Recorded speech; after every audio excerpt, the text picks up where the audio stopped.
Hello hi welcome to my YouTube channel home science Darpan में आप सभी का वेलकम है। हम क्लास 9 की बुक कवर कर रहे हैं जिसमें आज हमारा जो चैप्टर है वो है 9th ही चैप्टर है जो कि रिलेटेड है pollution year disease caused by it's, यानी कि हम ईयर डिसीज़ से रिलेटेड आज अपना चैप्टर कवर करेंगे। ये चैप्टर बहुत इम्पॉर्टेंट हो जाता है, चाहे आप यूपी टीजीटी दें या other state TGT PGT net दें, तो यहाँ से क्वेश्चन बनते हैं और काफ़ी पीवाईक्यू भी हैं जो मैं आपसे रीडिंग के साथ साथ डिस्कस करती रहूँगी। मैं पूरा जो सिर्फ हाईलाइटेड पॉइंट है उनको कवर करूँगी, अदरवाइज़ जो है वो जो वीडियो है वो लंबी हो जाती है, तो आप पॉज करके पढ़ सकते हैं। तो चलिए शुरू करते हैं। यहाँ प्रस्तावना मौजूद है, आप इसको पढ़ सकते हैं, प्रस्तावना ज़रूरी भी है। उसके बाद में वायु द्वारा संवहित रोगों का संक्रमण, जो एयर से फैलने वाले जो डिसीज़ हैं उनके बारे में पढ़ेंगे। ठीक है, तो शुद्ध वायु मनुष्य के लिए जितनी जीवनदायिनी है, तो ये कई बार आ चुका है कि जो ऑक्सीजन गैस है वो जीवनदायिनी गैस है। अशुद्ध वायु उतनी ही प्राणघातिनी है तथा स्वास्थ्य के लिए हानिकारक भी है। अशुद्ध वायु द्वारा रोग दो प्रकार से उत्पन्न होते हैं। तो यहाँ क्वेश्चन बन गया हमारा कि अशुद्ध वायु द्वारा रोग कितने प्रकार के होते हैं? 2 प्रकार के होते हैं। एक श्वास द्वारा, ठीक है, फैलने वाले रोग जिसे तपेदिक है, यानी कि जैसे हम ट्यूबरक्लोसिस कहते हैं, निमोनिया है, जुकाम है, दूसरे वस्तुओं के सड़ने से उत्पन्न वायु से होने वाले रोग।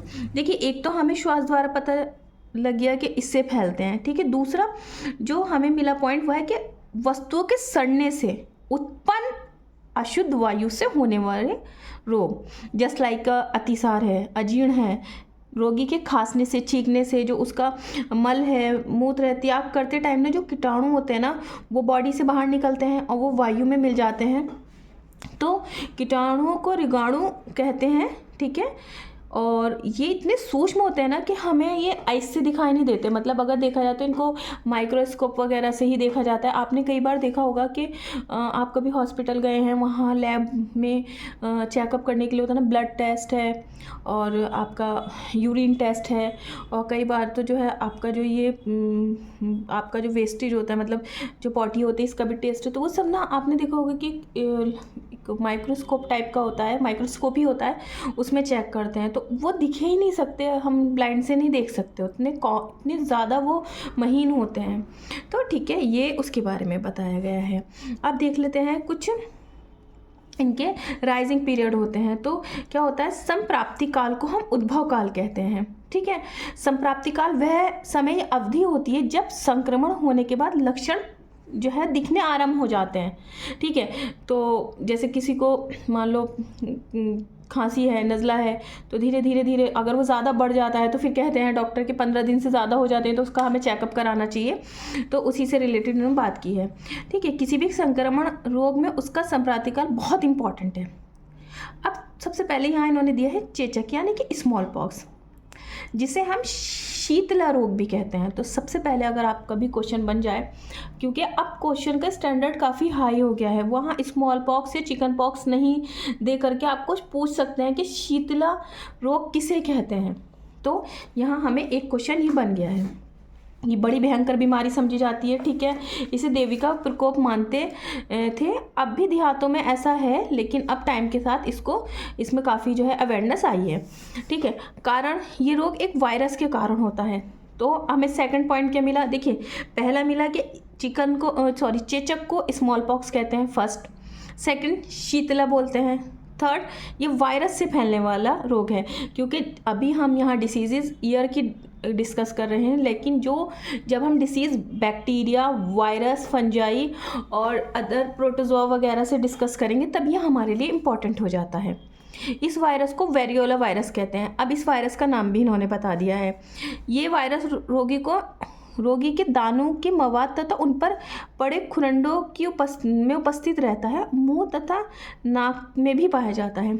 आपने देखा होगा कि जब स्मॉल पॉक्स हो जाती है तो एक दाने होते हैं, दाने के बाद खुरंड सा जम जाता है और उसको कहते हैं कि भाई इसको जहाँ वेस्ट करना है इसको तो अलग से वेस्ट करें, मतलब घर में इस तरह से ना करें, दूर या फिर उसके ऊपर कुछ ऐसा डाल दें ताकि वो किसी और को डिसीज़ ना हो उससे। ये चेचक बहुत ही भयंकर रोग है, 103 से 104 डिग्री तक बुखार हो जाता है। ठीक है, अब इन्होंने दिया है कि सबसे पहले नाक कान से प्राय पानी बहता है।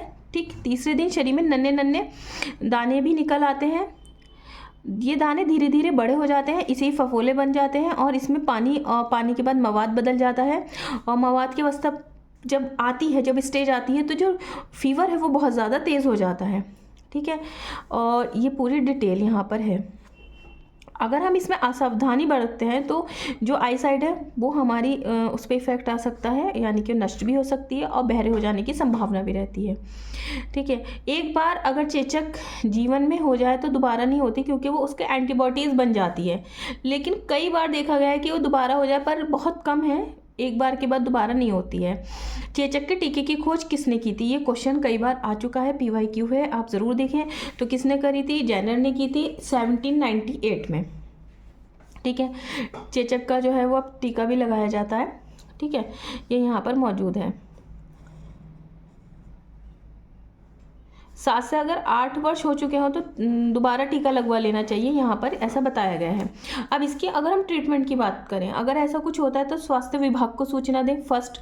ठीक है, सेकंड क्या है, रोगी को हम अलग कर दें, सेपरेट। आपने देखा होगा कि अक्सर जब घर में बच्चों को ऐसा हो जाता है, स्मॉल पॉक्स या चिकन पॉक्स निकल आती है, तो कह देते हैं ना डॉक्टर्स के सेपरेट रख लेना। अगर घर में कोई और बच्चा है तो उसको अलग रख लेना, बच्चे का बिस्तर वगैरह अलग। जिसमें बच्चा मतलब जिन बर्तनों का हम यूज़ करते हैं, जैसे लाइक छोटे बच्चों को होती है, तो जैसे कि फीडर्स है या उसका कप है, ग्लास है, बाउल है, स्पून है, उसको अलग रखें और उसको अलग ही वॉश करके अलग उसको अच्छे से धूप में सुखाकर तब यूज़ करना चाहिए।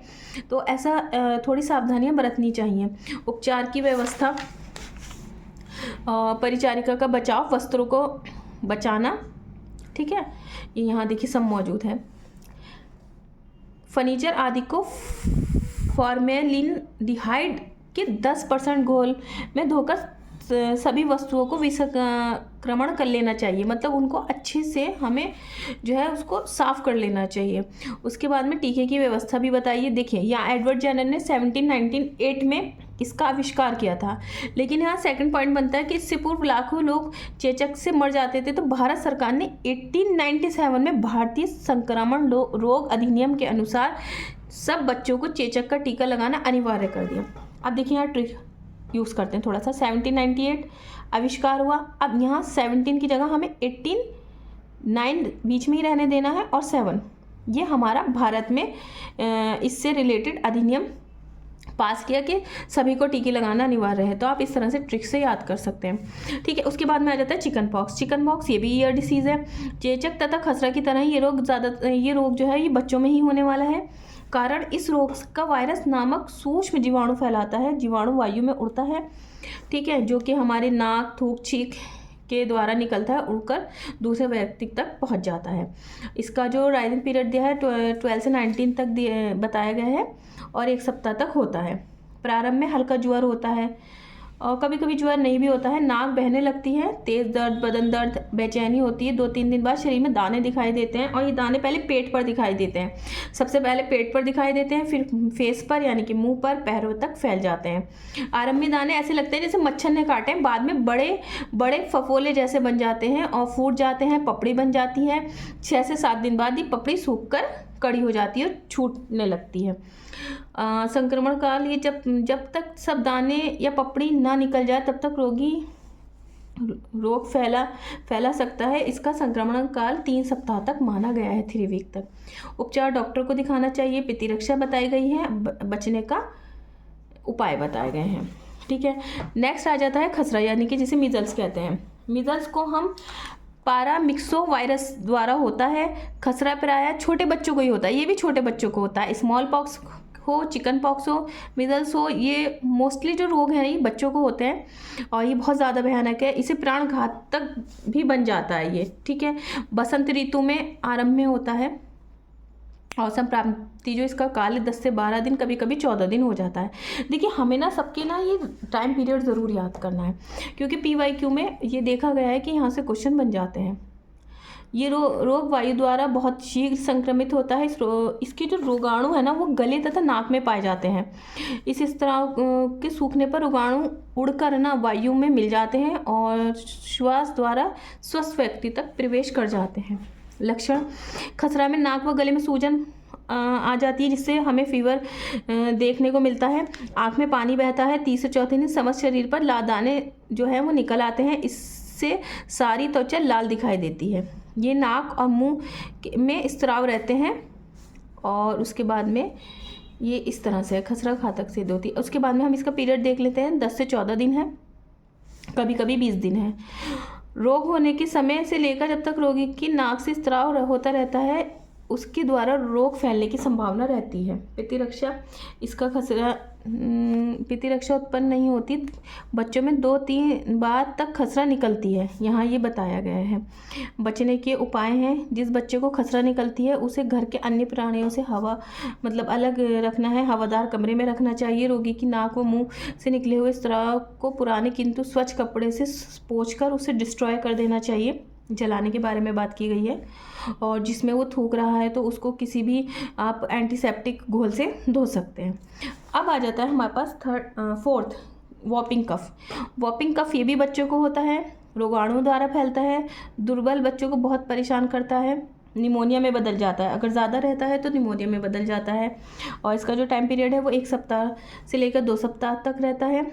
और इसमें दिखाया गया लक्षण में कि रोगाणु के शरीर में प्रवेश के 10 दिन बाद ये लक्षण प्रकट होते हैं। गले में खराश जो होती है, दर्द होता है, जुकाम होता है, हल्की खांसी होती है, नाक आँख से पानी आता है, चेहरा लाल हो जाता है। अगले 10 दिन बाद खांसी बहुत ज़्यादा तेज़ हो जाती है, चेहरा बहुत तेज़ लाल हो जाता है, खांसते खांसते उल्टी हो जाती है, रोगी बेदम हो जाता है। इस तरह के लक्षण बताए गए हैं। ठीक है। उपचार: रोगी को ठंड से बचाना चाहिए, उसको सीलन वाली जगह से बचाना चाहिए, उसको ऐसी जगह रखें जहाँ पर टेम्परेचर मेंटेन रहे और हल्का खाना देना चाहिए। ये यहाँ पर सब मेंटेन है, ये उपाय हैं। इसके बाद में आ जाता है हमारे पास डिप्थीरिया। लिक्विड या सेमी लिक्विड फूड देना है। घर तथा घर के बाहर वातावरण स्वच्छ रखिए। ठीक। रोग के संक्रमण अवधि में विसंक्रामक घोल यानी कि एंटीसेप्टिक से उसका हर चीज़ की सफाई करनी चाहिए। ये यहाँ पे विशेष करके बता रखा है, आप इसको देख सकते हैं। उसके बाद में कणफेर यानी कि मम्स के बारे में बताया। इसे कणफेर या गलसुआ तथा अंग्रेजी में मम्स कहते हैं। गलसुआ, कणफेर और मम्स कहते हैं। ये भी बच्चों को होने वाला रोग है। भयंकर तो नहीं है लेकिन संक्रामक है काफ़ी, और वयस्कों में भी देखा जाता है। ये ज़्यादातर विंटर्स में होने वाला रोग है। 24 से 48 घंटे इसका टाइम पीरियड है। इस रोग के रोगाणु जो लार है उसका जो सलाइवा है में होता है। निकट संपर्क होने से थूक के कण के सारा एक दूसरे में ये आ सकते हैं, तो इससे बचना चाहिए। लक्षण भी दे रखा है कि कान के आगे पीछे जबड़े के कोने में सूजन आ जाती है,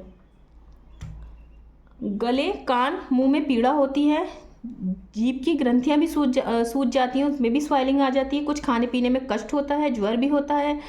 सूजन 3 से 4 दिन में कम होती है, ज्वर भी ठीक हो जाता है, परंतु रोगी लगभग 1 सप्ताह तक इससे इफेक्टेड रहता है। उपचार के लिए सूजन वाले भाग पर हम बेलेडोना का प्लास्टर लगा सकते हैं, आयोडेक्स भी लगा सकते हैं। अधिक पीड़ा है तो गर्म पानी में पोस्त के दाने डालकर कपड़ा भिगोकर भली भांति निचोड़कर सिकाई कर सकते हैं। पोस्त के दाने यानी कि खसखस की बात की गई है, जो खसखस होती है। गले पर कपड़ा लपेटकर ठंड से बचाना चाहिए। यहाँ उपाय मौजूद हैं। उसके बाद आ जाता है नेक्स्ट टॉपिक, इन्फ्लुएंजा। साधारणतः इसे फ्लू कहा जाता है। ये भी संक्रमण रोग है। 2 प्रकार का होता है। एक तो ठंड लग जाने पर जो ज्वर चढ़ता है उसे फ्लू कहते हैं, दूसरा महामारी के रूप में 30 से 35 वर्षों के बाद संपूर्ण विश्व में फैल जाता है। इस रोग में फैलने के कारण इन्फ्लुएंजा वायरस नामक सूक्ष्म जीव रोगाणु होते हैं। ये बहुत सूक्ष्म होते हैं, ये बहुत ज़्यादा सूक्ष्म होते हैं और ये इसकी जो राइजिंग इसका पीरियड बताया गया है कुछ दिनों तक होता है। लक्षण: ठंड लगना, सिर दर्द, जुकाम, छींक, नाक का बंद होना इन्फ्लुएंजा के प्रारंभिक लक्षण हैं। 2-3 दिन तक इसमें ज्वर रहता है। उसके बाद में संक्रमण और परिचारिका व उपचार के बारे में बताया गया है। बहुधा डॉक्टर पेनिसिलिन या डाइक्रिस्टेलिन के इंजेक्शन से रोग की प्रबलता को कम करते हैं। अगर ये ज़्यादा हमें इफ़ेक्टेड करता है तो उसके लिए ये यहाँ देखिए ये मौजूद है, आप देख सकते हैं, थोड़ा जूम करके दिखा देती हूँ। इसलिए रोगी को डॉक्टर को दिखाना लाभकारी है। रोग से मुक्त होने पर स्वास्थ्य लाभ करते समय यदि रोगी को ठंड लग जाती है तो ब्रोंकाइटिस, निमोनिया या हृदय रोग हो सकता है। बचने के उपाय यहाँ मौजूद हैं। उसके बाद में हम देख लेते हैं ट्यूबरक्लोसिस। ये बहुत ज़्यादा इम्पॉर्टेंट टॉपिक है। यहाँ से टीजीटी, पीजीटी, नेट और आप किसी भी अदर स्टेट के हैं, या जैसे कि अभी चंडीगढ़ की टीजीटी की और पीजीटी की वैकेंसी आई है, वहाँ पर सभी में ये इम्पॉर्टेंट है, तो इसको थोड़ा सा ध्यान से देख लेते हैं।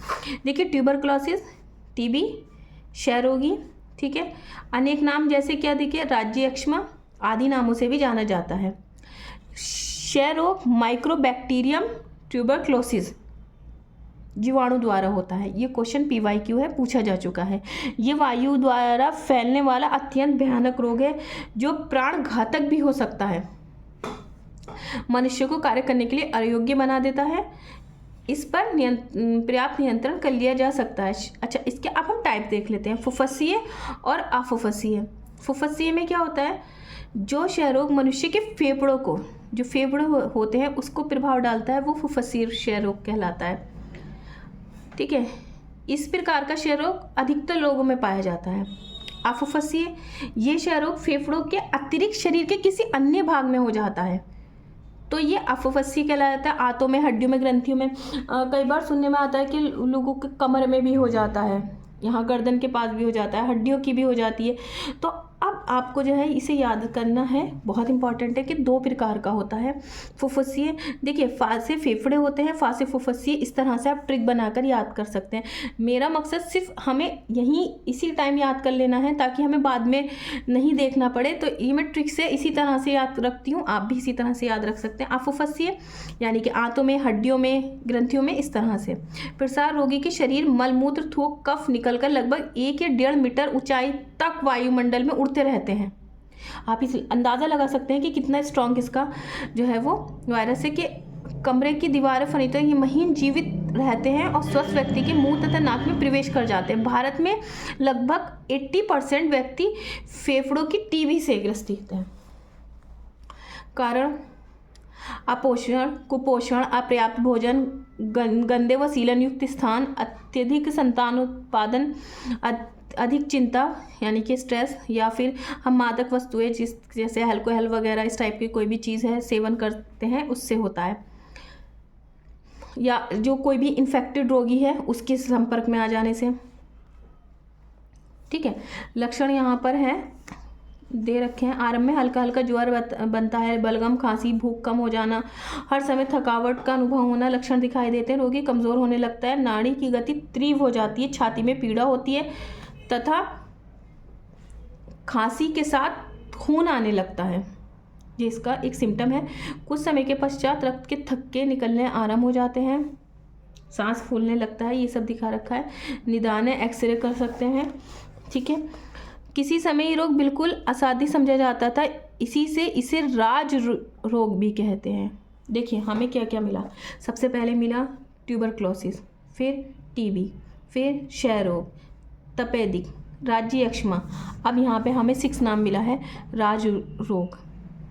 परंतु अब चिकित्सक विज्ञान ने रोगों के संबंध में इतनी सफलताएं अर्जित कर ली हैं कि कठिन से कठिन रोग भी हम उसका इजीली हम उसका जो है ट्रीटमेंट कर सकते हैं। ठीक है, यहाँ इसी तरह की बात कही गई है और ये सारा इसमें मेंशन दिया हुआ है। आप बचने के उपाय भी दे सकते हैं। टीबी से बचने के लिए, इसकी रोकथाम के लिए बच्चे को 6 महीने का होने से पूर्व BCG का टीका अवश्य लगाया जाता है, जबकि जन्म के तुरंत बाद ही लगा दिया जाता है। प्रति 3 वर्ष पश्चात लगवाते रहना चाहिए। ठीक है, ये सब मौजूद है। अब हम थोड़े से इंपॉर्टेंट पॉइंट देख लेते हैं, इसके बाद ही हमारा चैप्टर फिनिश हो जाएगा।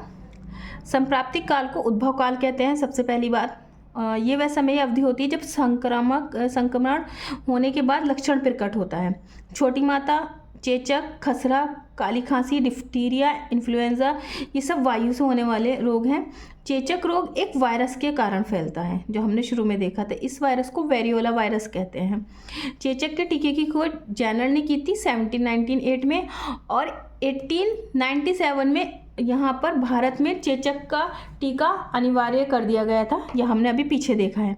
खसरा के लक्षण दे रखे हैं यहाँ पर। डिप्टीरिया जिसे रोहिणी भी कहते हैं 4 से 5 वर्ष के बच्चों को होता है। क्षय रोग का अनेक नाम जो हमने अभी डिस्कस करे हैं, टीबी, ट्यूबरक्लोसिस, तपेदिक, राज्यक्षमा और राज रोग भी कहते हैं। 6 महीने में का होने से पूर्व ही बीसीजी का टीका लगा लेना चाहिए। इन्फ्लुएंजा के एक सूक्ष्म रोगाणु होता है, काली खांसी बच्चों को होता है, ये यहाँ दे रखा है। ये लॉन्ग क्वेश्चंस हैं। देखिए क्वेश्चंस को आप ज़रूर देखें क्योंकि ये हमें पता होना चाहिए कि किस तरह का बुक में मेंशन है, उसी से क्वेश्चन एग्ज़ाम में बनते हैं। देखिए ये है, अब यहाँ देख लेते हैं। देखिए ये शॉर्ट क्वेश्चंस हैं, आप एक बार इसको ज़रूर देखिए ध्यान से। देखिए खसरे की संप्राप्ति काल के बारे में यहाँ से PYQ है। सूर्य के प्रकाश का रोगाणु पर क्या प्रभाव पड़ता है, ये नष्ट हो जाते हैं। ठीक, उसके बाद में देख रखा है कि वायु द्वारा 2 रोग, इन्फ्लुएंजा, डिप्थीरिया, ट्रिपल एंटीजन कौन सा है, तो डिप्थीरिया, काली खांसी, पोलियो, अवरोधक क्षमता होती है। ठीक है, फ्लू किसे कहते हैं, ये देखिए सब यहाँ पर मौजूद है। तो आप इसको एक बार पॉज करके ज़रूर पढ़ लें, ये आपके लिए हेल्पफुल रहेगा। मैं ज़्यादा लंबी वीडियो हो जाएगी इसलिए मैं करना नहीं चाहती, आप इसको देख सकते हैं।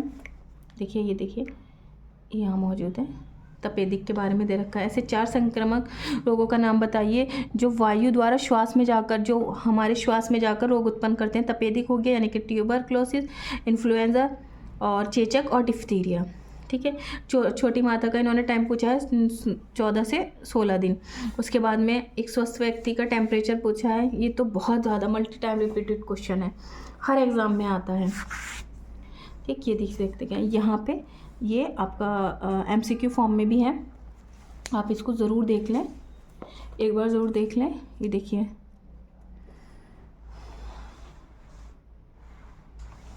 तो यहाँ ये हमारा चैप्टर फिनिश हो गया है, ये आंसर्स भी हैं मौजूद। तो ये आपको वीडियो कैसी रही, क्या आपको इससे हेल्प मिल रही है? मैं ये सीरीज़ कंटिन्यू रखना करूं और इसके बाद मैं 9th की बुक फिनिश करने के बाद इसकी 10th की बुक, 11th और 12th सभी कंप्लीट करा दूंगी, जो कि आपको एग्ज़ाम में बहुत ज़्यादा हेल्पफुल रहेगी और आपको आइडिया भी हो जाएगा कि बुक में क्या मौजूद है।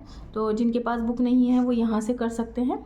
और प्लीज़ आप मेरी वीडियो को लाइक सब्सक्राइब ज़रूर करिए, शेयर कीजिए, और आपको किससे रिलेटेड और वीडियो चाहिए मुझे ज़रूर बता दें, मैं उस पर ज़रूर वीडियो बनाऊंगी। Thank you so much for watching video.